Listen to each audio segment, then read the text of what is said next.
नमस्कार, बहुत स्वागत है आप सभी का प्यारा भारत पर। राम आ रहे हैं और चहुँ ओर यही चर्चा है। गांव गली कस्बे से लेके अमेरिका लंदन तक यही चर्चा है कि राम आ रहे हैं। 22 जनवरी को अयोध्या में राम मंदिर का उद्घाटन होना है। देश भर की जनता में, आम जनता में प्रसन्नता है राम जी के आने की।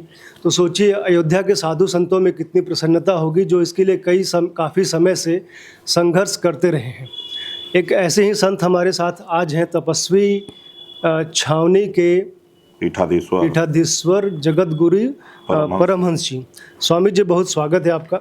स्वामी जी, आपने भी काफ़ी संघर्ष किया इन्हीं सब राम मंदिर को लेके, कभी अनशन किया, काफ़ी सारी चीज़ें हुई। अब राम मंदिर बन रहा है, तो कैसे देखते हैं, कैसा लग रहा है अब? अयोध्या समय जगत गुरु परमहंस आचार्य मर्यादा पुरुषोत्तम भगवान श्री राम लला का दिव्य भव्य राम मंदिर निर्माण जी हाँ, बोलिए। लगा है आपका? लगा है। यह प्रथम तल तैयार हो गया है। 22 जनवरी 2024 मध्याह्न 12:20 पर भगवान रामलला अपने वैकल्पिक गर्भगृह से भव्य मंदिर में विराजमान हो जाएंगे, जिसको लेकर के तैयारियां बहुत जोर से चल रही हैं। तरह तरह की तैयारियां हैं। एक तरफ जहां साधु संत धर्माचार्य बड़ी बड़ी यज्ञशालाएं, हवन कुंड बनवा रहे हैं, अनुष्ठानों की तैयारियां हो रही हैं, वहीं श्री राम जन्मभूमि तीर्थ क्षेत्र ट्रस्ट भी अपने युद्ध स्तर पर तैयारी में जुटा हुआ है। और सरकार भी जो है, आने वाले जो श्रद्धालु हैं उनको किसी तरह से कोई परेशानी ना हो, तो हर संभव प्रयास कर रहा है। यह राम मंदिर राष्ट्र मंदिर है, विश्व शांति का केंद्र होगा। भारत हमारा विश्व गुरु है। इसलिए विश्व गुरु है कि संसाधन तो और देशों में भारत से ज़्यादा हैं, और भी तमाम देश हैं जो भारत से ज़्यादा विकसित हैं, लेकिन जो हमारी संस्कृति है वो किसी के पास नहीं है। हमारी संस्कृति सर्वश्रेष्ठ है, क्योंकि वैदिक संस्कृति ही भारतीय संस्कृति है। और अगर समग्र दर्शन भारतीय संस्कृति का करना है तो राम जी के चरित्रों को पढ़ना पड़ेगा, सुनना पड़ेगा, समझना पड़ेगा, जानना पड़ेगा। तो इसलिए ऐसे राम, ऐसे मर्यादा पुरुषोत्तम भगवान श्री राम, दुनिया में किसी की उपासना पद्धति कोई हो, कोई किसी की उपासना करता हो, मानता हो, वो अलग बात है, लेकिन संबंधों की मर्यादा क्या होना चाहिए, मनुष्य को कैसे होना चाहिए, अगर ये सीखना है तो राम जी से ही सीखना पड़ेगा। भाई भाई का प्रेम, माता पिता के प्रति जो है क्या भाव होना चाहिए, और समाज के प्रति, राष्ट्र के प्रति, पर्यावरण के प्रति, वन्य जीवों के प्रति, यह अगर सब कुछ देखना है तो राम जी के चरित्र को पढ़ना पड़ेगा, सुनना पड़ेगा और आत्मसात करना पड़ेगा। यह एक बहुत बड़ी बात है। और इसको लेकर के, चूँकि बीच में जो कालखंड एक आया, मुगल काल रहा हो या ब्रिटिश गवर्नमेंट रही हो, तो हमारी संस्कृति को जो है मिटाने का बहुत दुस्साहस किए, बहुत प्रयास किए, लेकिन वो सफल नहीं हुआ, असफल रहे। क्योंकि सनातन को न कोई मिटा सकता है। हाँ, सनातन को मिटाने का दुस्साहस जिसने किया वो जरूर मिट गया। मुगल मिट गए, अंग्रेज भाग गए, और जिन लोगों ने सनातन के विरोध में जहर उगला वो भी सब मिट गए, और जो उगल रहे हैं ये भी मिट रहे हैं। इसलिए राम राष्ट्र के नायक हैं, मानव मात्र के आदर्श हैं। और अयोध्या से मैं जगत गुरु परमहंस आचार्य सभी देशवासियों से, आपके चैनल के माध्यम से, क्योंकि ये चैनल बड़ा, नाम सुन के मैं बड़ा प्रभावित हूँ, प्यारा भारत है। हमारी संस्कृति ही भारतीय संस्कृति है, इसलिए प्यारा भारत जरूर देखें, सुने। और एक अपील मैं ये भी करूँगा कि 22 जनवरी को जब भगवान रामलला अपने भव्य मंदिर में विराजमान हो, तो राम मंदिर के सहित रामलला को अपने मन मंदिर में बिठा करके और राम जी के आदर्शों को आत्मसात कर लीजिए। क्योंकि एक बार राम राज त्रेता युग में आया था, और एक बार राम राज 22 जनवरी से शुरू हो रहा है। इसलिए राम राज के जो है आप इसमें सहभागी बने, और फिर से एक बार जो भारतीय संस्कृति का स्वरूप हुआ करता था उसको फिर से एक बार ये दुनिया में परचम लहराने जा रहा है। बहुत बड़ी बात है। राम मंदिर जो है ये सभी सनातनियों का जो है गौरव का केंद्र है, और इसमें सबको बड़ी खुशी है। हमने तो राम मंदिर का निर्णायक आंदोलन किया। 12 दिन तक हमने अन्न जल का त्याग करके जब यहाँ अमर अनशन किया था, जब उत्तर प्रदेश के यशस्वी मुख्यमंत्री योगी जी ने तोड़वाया था। और इसके बाद हमने 19 दिन कुंभ में किया था बिना अन्न जल का, जब शंकराचार्य जो है पहुँचे थे मनाने। हमने चिता भी लगा ली थी, बहुत संघर्ष किया गया। और केवल मेरे संघर्ष नहीं, इसमें जैसे योगी जी हैं, उत्तर प्रदेश के यशस्वी मुख्यमंत्री जी के पूज्य गुरुदेव महंत श्री अवैधनाथ जी, कई पीढ़ी, गोरक्षपीठ ने कई पीढ़ियों से संघर्ष किया। और स्वर्गीय रामचंद्र परमहंस जी, स्वर्गीय श्री अशोक सिंगल जी, इसमें जो है तो श्री लाल कृष्ण आडवाणी जी की रथ यात्रा, बाबूजी जो है श्री कल्याण सिंह जी, और संघ का तो प्रयास था ही, जैसे राष्ट्रीय स्वयंसेवक संघ है, विश्व हिंदू परिषद है, बजरंग दल है, और हिंदू महासंघ जो योगी जी के गुरु जी बनाए थे, हिंदू महासभा ने बहुत प्रयास किया, शिवसेना ने भी प्रयास किया, और तमाम राम भक्तों ने अपने प्राणों को आहूत कर दिया, बलिदान हो गए। तो यह सब लोगों का एक प्रयास है, कोई यह एक दो, जिसमें तमाम शंकराचार्य का प्रयास है, रामभद्राचार्य जी ने भी जो है गवाही दिया था, लेकिन कोई केवल अपनी बात करे तो वो हम समझते हैं कि ये संकुचित बुद्धि हो जाएगी और यह कहीं न कहीं से अन्याय होगा। इसमें बहुत लोगों, लाखों लोगों ने प्रयास किया, संघर्ष किया, और सबके प्रयास, सबके संघर्ष से, सबकी राम भक्ति से, सबकी भगवान के प्रति निष्ठा के कारण आज यह दिन आया है। कहते हैं सत्य परेशान होता है, पराजित नहीं होता है। तो यह 500 साल का जो अंतराल रहा, राम भक्तों ने संघर्ष और उम्मीद नहीं छोड़ी, प्राण छोड़ दिया, ये बहुत बड़ी बात है।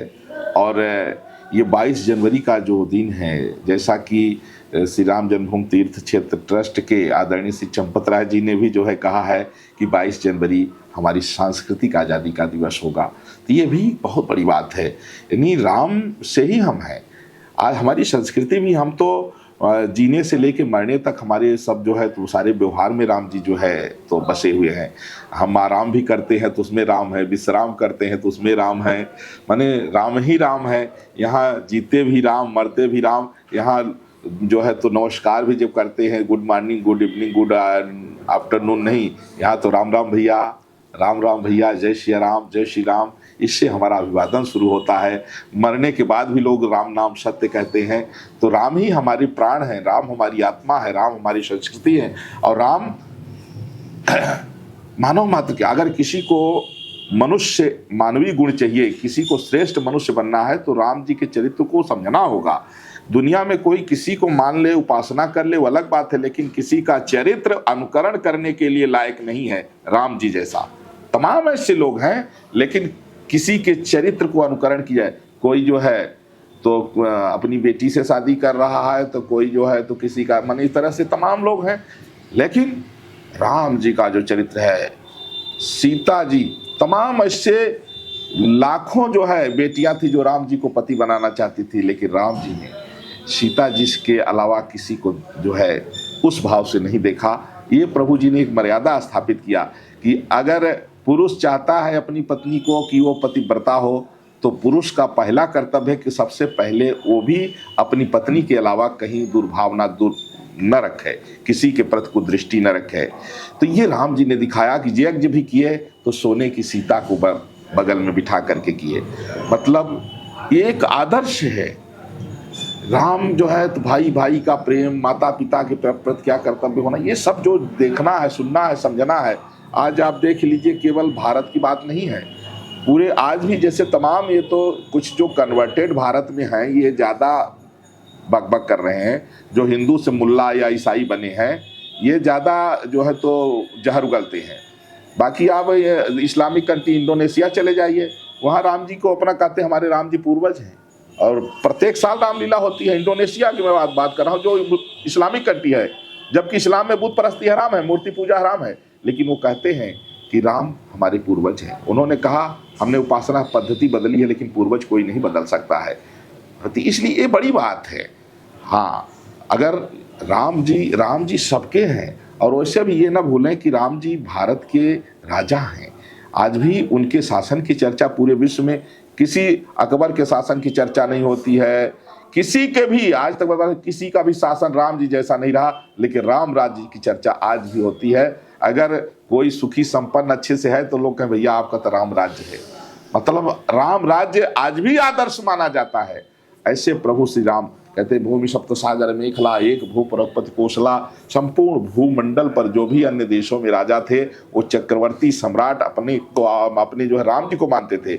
और उस समय राम जी भारत के राजा थे, और भारत की उस समय राजधानी अयोध्या हुआ करती थी। इसलिए जन्मभूमि पर जो है रामलला का जो मंदिर, विदेशी मुगल आक्रांताओं, आतंकवादियों के द्वारा मंदिर तोड़ करके जो मीनार बनाई गई थी, सुप्रीम कोर्ट के जजमेंट के बाद वहाँ फिर से मंदिर बन के तैयार है। उद्घाटन की तैयारियां चल रही हैं। अयोध्या से मैं भी जगत गुरु परमहंस आचार्य, हमारा स्थान ही राम घाट पर ही है। ये राम घाट की तपस्वी जी की छावनी है, जहाँ तपस्वियों का इतना ज़्यादा जो है संगम होता था कि उसको छावनी, जैसे मल्टी छावनी, पुलिस वालों की छावनी, अयोध्या आइए यहाँ संतों की भी छावनी है। तो ये सबसे पुरानी छावनी है। यहाँ इतने संत होते थे क्योंकि राम जी यहीं स्नान करते थे।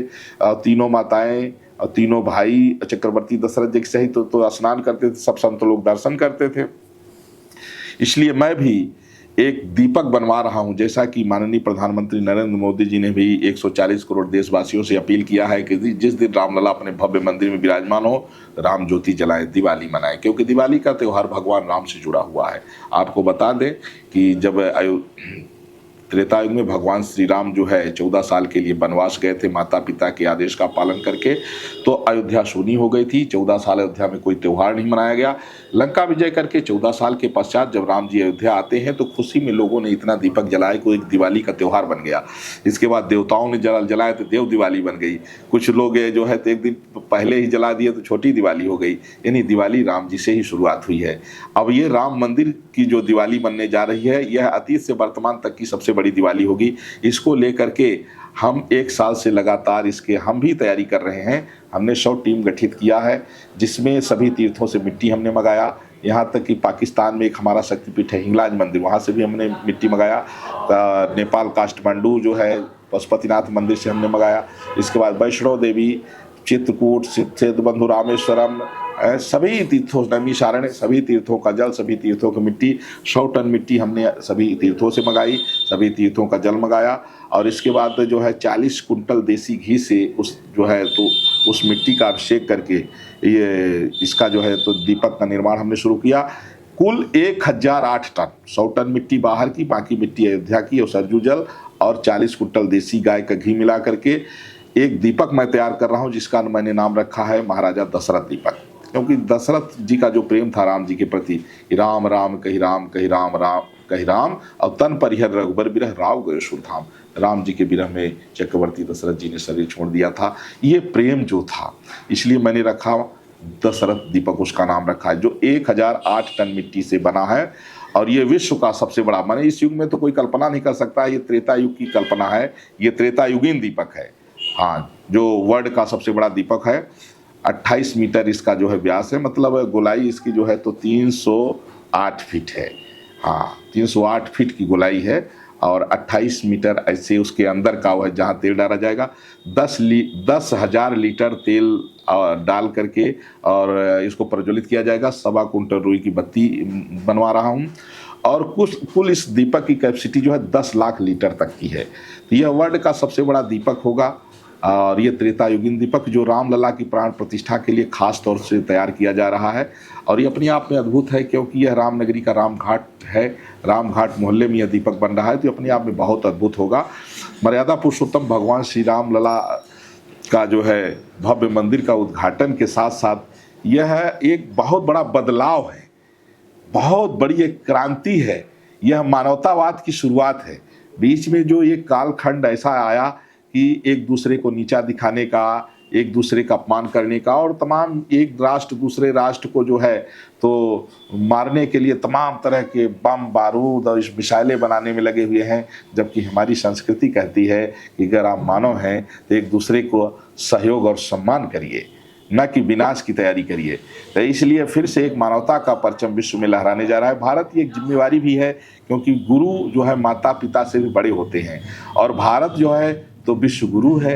अब विश्व गुरु का मतलब है कि विश्व में जितने राष्ट्र हैं उन सबके रक्षा का भी दायित्व तो भारत के पास में है। और हमारे इस समय जो हमारा नेतृत्व है, जो माननीय प्रधानमंत्री नरेंद्र मोदी जी का, वह भी जो है भारत की संस्कृति और गरिमा के अनुरूप है। वो लगातार जो है विश्व को बचाने का काम कर रहे हैं, क्योंकि समूचा विश्व इस समय आतंकवाद की आग में झुलस रहा है। मोदी जी ने एक बड़ी पहल किया है कि आतंकवाद का कोई धर्म और मजहब नहीं होता है, इसको जड़ से मिटा दिया जाना चाहिए, और वो काम चल रहा है। तो इसलिए ये 22 जनवरी को फिर से एक बार भारत का स्वरूप जो है, जो अतीत में हुआ करता था, वो फिर से देखने को मिलेगा। फिर से राम राज्य से माहौल आ रहा है, और इसकी खुशियाँ जो है अवर्णनीय है, वाणी से नहीं कहा जा सकता है। किस जिधर देखो आज अयोध्या की छटा जो है, आप जिधर देखिए तो लगता है राम जी घूम रहे हैं, राम जी टहल रहे हैं। इसलिए राम जी की स्मृतियों से जुड़ा यहाँ का जर्रा जर्रा है। अयोध्या के किसी गली में, किसी कोने में चले जाइए, सभी राम जी की स्मृतियों से जुड़ा हुआ ये जो भूमि है। तो इसलिए 22 जनवरी अति महत्वपूर्ण है। और ये ज़रूर है कि इतने सारे लोग उस समय यहाँ नहीं आ सकते हैं, इसलिए 22 जनवरी को अपने अपने गांव में, मोहल्ले में, शहर में, नगर में जो भी मंदिर हो उसी की खूब साफ सफाई करके वहीं एक बड़ा सा पर्दा लगाइए और लाइव प्रसारण के माध्यम से राम मंदिर की प्राण प्रतिष्ठा का दर्शन करिए। वहीं एक भंडारा का भी आयोजन करिए। हाँ, 108, कम से कम 108 दीपक हर राम भक्त अपने घर में जलाए 22 जनवरी को, क्योंकि यह दिवाली बहुत बड़ी दिवाली मनने जा रही है। यह मानवता का उत्सव है, यह राम जी का रामोत्सव राष्ट्रवाद का उत्सव है, मानवतावाद का उत्सव है। यह संपूर्ण विश्व के लिए जो है तो बहुत आदरणीय सम्माननीय उत्सव है। इसलिए मैं अपील भी करता हूँ एक विश्व गुरु, जगत गुरु होने के नाते, कि सभी देशवासी जो है 22 जनवरी के लिए अभी से तैयारियां करें और घर की साफ सफाई और सब जो है, और ऐसी दिवाली मनाएं जो यादगार बने। जो एक बार राम जी के आने पर दिवाली बनी, आज तक चल रही है, और राम मंदिर की जो ये दिवाली होने जा रही है, यह भी जो है एक दिवाली जो है सांस्कृतिक आज़ादी की दिवाली रहेगी, जो लगातार चलती रहेगी। जय श्री राम। स्वामी जी, आप कहते हैं कि राम सबके हैं और इस तरह की बातें भी चल रही हैं कि राम सबके हैं, लेकिन असम से एक मुस्लिम नेता हैं बदरुद्दीन अजमल, वो कह रहे हैं कि 20 से लेकर 26 जनवरी के बीच जो मुस्लिम है वो अपने घरों से ना निकले, ट्रेनों में यात्रा ना करे, उनके जीवन को खतरा, इस तरह की बातें वो कह रहे हैं। देखिए, ये जो ऑल इंडिया यूनाइटेड फ्रंट के चीफ सांसद बदरुद्दीन अजमल, ये इनका एक बयान हम जो है हमने सुना कि इन्होंने कहा कि भाजपा हमारे धर्म की दुश्मन है। भाजपा उनके धर्म की दुश्मन नहीं है। ये बदरुद्दीन अजमल जैसे जो नफरत की राजनीति करने वाले लोग हैं, ये इस्लाम के सबसे बड़े खतरनाक दुश्मन हैं। सभी मुसलमानों को इस तरह की राजनीति करने वाले लोगों को मुंहतोड़ जवाब देना चाहिए, क्योंकि जब देश की सबसे बड़ी अदालत ने फैसला दिया तो सब लोग हंसी खुशी से उस फैसले को मान के और आगे बढ़े। आज राम मंदिर बन के तैयार है, उसमें जब ये बदरुद्दीन अजमल और असदुद्दीन ओवैसी जैसे लोग देखे कि भाई किसी को कोई आपत्ति नहीं है, देश की न्यायपालिका का सब लोग सम्मान करते हुए और सब लोग राम मंदिर बन रहा है तो किसी को कोई दिक्कत नहीं है, खुशी है, सब प्रसन्न है, तो फिर एक तरफ कहीं असदुद्दीन ओवैसी का नफरती भाषण शुरू हो जाता है। कहते हैं कि क्या तुम्हारे दिलों में दर्द नहीं हो रहा है, मस्जिदों को आबाद रखो। और दूसरी तरफ जो है तो बदरुद्दीन अजमल ये कहते हैं कि भाजपा हमारे धर्म की दुश्मन है, माने भड़का रहे हैं। तो इस तरह से ये लोग देश का माहौल ख़राब करना चाहते, दंगा फसाद कराना चाहते हैं, हिंसा कराना चाहते हैं। ये लोग राष्ट्र विरोधी लोग हैं और सबको सावधान होने की ज़रूरत है, क्योंकि इनकी जो दुकान है, इनकी दुकान नफ़रत पर ही खड़ी हुई थी। और अब जब देश जो है तो समझ लिया कि ये नफ़रत की राजनीति करने वाले जनता के खून पीते हैं, जनता को जनता से लड़ा करके, जनता की हत्या करा करके, जनता का सर्वस्व जो है तो समाप्त करके और अपनी खून की राजनीति चटकाते हैं। इसलिए बदरुद्दीन अजमल, असदुद्दीन ओवैसी जैसे जो देश विरोधी, राष्ट्र विरोधी विचारधारा के लोग हैं, ये लोग अपने देश का भला नहीं चाहते हैं, अपने देश में सुख शांति नहीं चाहते हैं।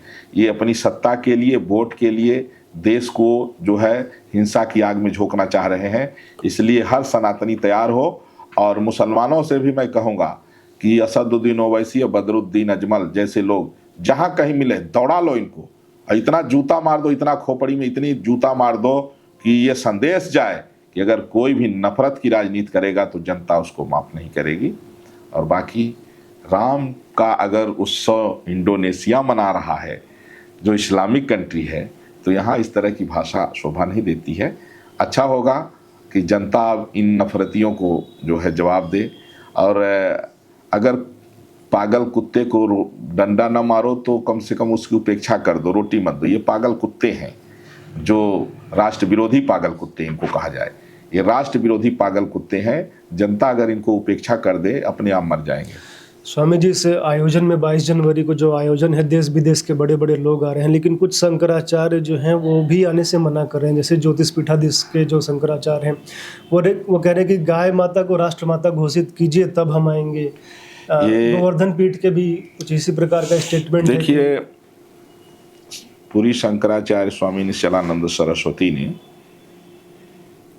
कहा कि अगर मोदी जी उद्घाटन करेंगे तो हम लोग क्या ताली बजाएंगे? तो ताली तो भाई भगवान के कीर्तन भजन में बजाने चाहिए। कोई भी भगवान से बड़ा थोड़ी हो सकता है। और शंकराचार्य हो चाहे कोई भी हो, भगवान को धर्म के प्रचारक हैं। और यजमान तो कोई भी होगा तो क्या शंकराचार्य यजमान थोड़ी बनेंगे? यजमान तो कोई जो है गृहस्थ ही होगा। तो इसमें अगर देश के प्रधानमंत्री जो है उसमें यजमान बन रहे हैं तो इसमें किसी को कोई आपत्ति नहीं होनी चाहिए।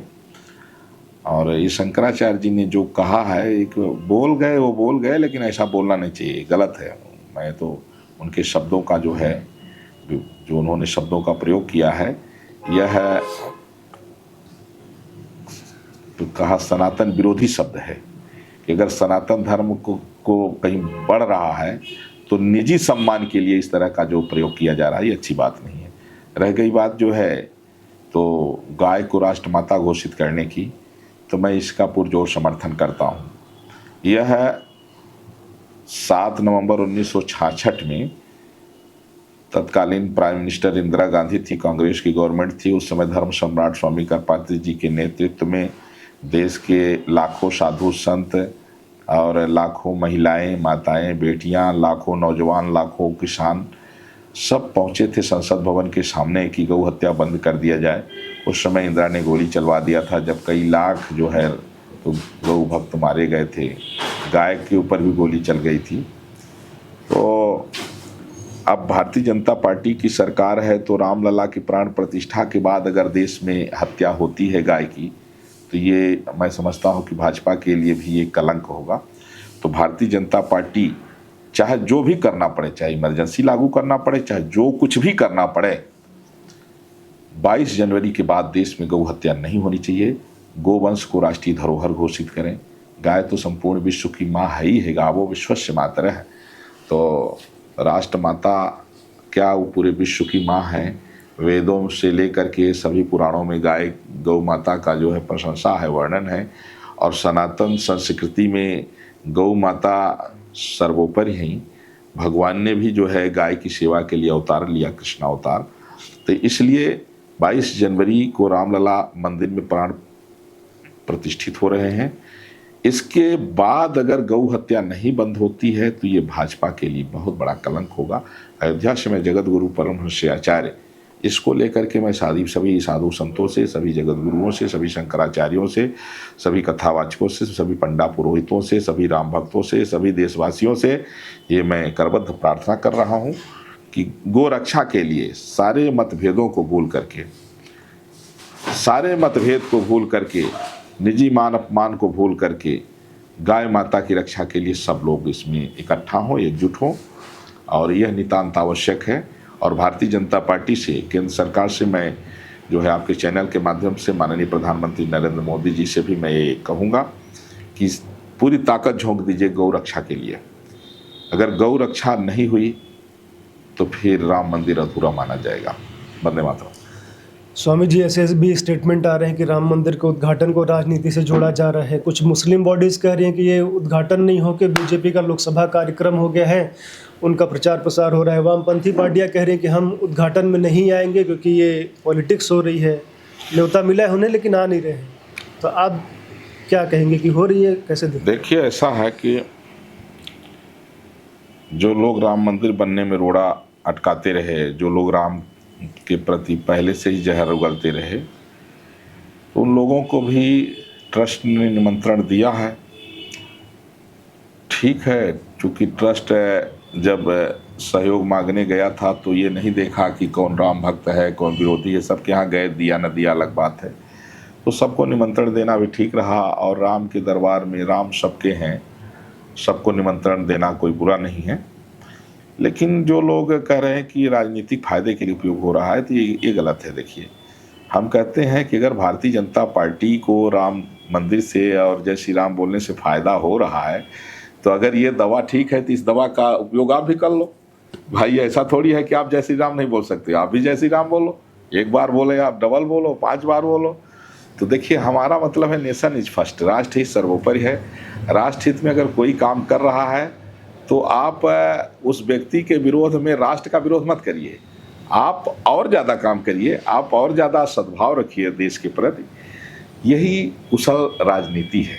राजनीति का मतलब ये नहीं है कि अगर अपने अपोजिशन वाला व्यक्ति जो है अच्छा काम कर रहा है तो हम उसका विरोध करते करते उस अच्छे कार्य का विरोध करने लग जाए, ऐसा नहीं होना चाहिए। यहाँ स्पर्धा करना है तो जनता का अगर कोई सेवा कर रहा है, अगर मोदी जी सफाई कर्मी का पाँव धो रहे हैं तो आप रोज धोइए, कोई मना थोड़ी कर रहा है। आप और ज़्यादा उनका सम्मान करिए, सेवा करिए। तो इस तरह से राजनीति होनी चाहिए जिसमें जनता का हित हो, जिसमें देश का गौरव बढ़े। अब राजनीति ऐसी नहीं होनी चाहिए कि अगर किसी ने रोड बनवा दिया तो रातों रात जो है तो रोड को खोद रहे हो कि जिससे जनता ये समझे कि रोड सही नहीं बनी है। ट्रेन की पटरी रात में जा करके अंधेरे में उखाड़ रहे हो कि जिससे सरकार बदनाम हो कि यहाँ ट्रेन हादसा हो रहा है, हिंसा हो रही है। इस तरह की जो लोग सत्ता को लेकर के और देश की क्षति पहुँचाने वाले लोग हैं, ये है जो है ये राजनीति का स्वरूप नहीं है, यह अपराधी प्रकृति है। इसको बंद करके जो आदर्श राजनीति है, जनता की सेवा, देश के गौरव को बढ़ाना, देश के प्रति निष्ठा रखना, उसमें स्पर्धा रखिए। अगर कोई अच्छा काम कर रहा है तो उसकी प्रशंसा करिए और आप और अच्छा करिए। वंदे मातरम। जी स्वामी जी, बहुत धन्यवाद हमसे बात करने के लिए। आप लोग जुड़े रहिए, देखते रहिए प्यारा भारत। धन्यवाद।